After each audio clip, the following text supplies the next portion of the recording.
Good morning, welcome back. In the past few mornings we have been talking about the fact that the Christ who dwells within you is no less glorious than the Christ who sits at the right hand of the Father, and that is an amazing truth to consider. I was just thinking of 2 Corinthians 4:7, which very clearly speaks about this in, well, maybe not very flattering terms.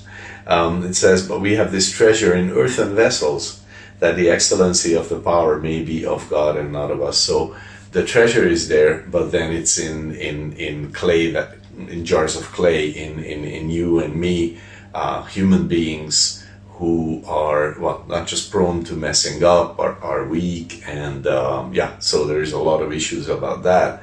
But God is saying, okay, look, I did not wait for you to become perfect when you're in heaven and then place this treasure in you. No, I place this in you now.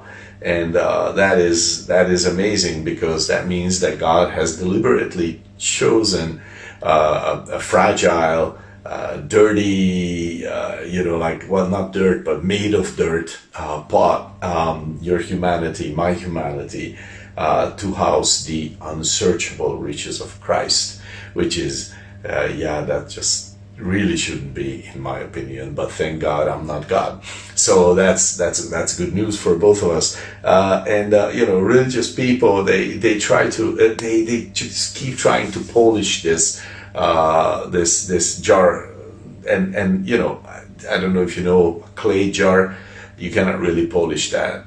It's not in its nature to shine. It doesn't work. But religious people really exhaust themselves trying to look worthy of God. And on the other hand, the finished work believer just accepts that, okay, I'm just dirt. Okay, I'm just dirt. That's the situation. But then we marvel at the blinding, infinite value of the treasure which is inside us, inside you, and it's great to look at that, and inside me, and it's amazing to find that. And I wish I found it more often, but when I do, I'm like, awestruck by it. It's amazing. So this is it's an important issue about that, that our weakness, it's there, it's very present. Many times we look at how dusty the vessel is, and then we do not look at the perfection and the beauty of the treasure. Okay, and that's a huge problem.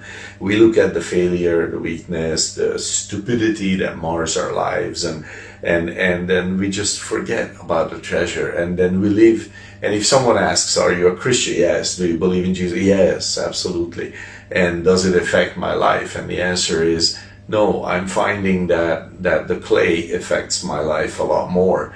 And why is that? Well, the answer is I am not looking at the glory of the riches of Christ. The nature of Christ, it lives in you and me. According to 2 Peter 1:4, we have received the divine nature, and that is the treasure in us.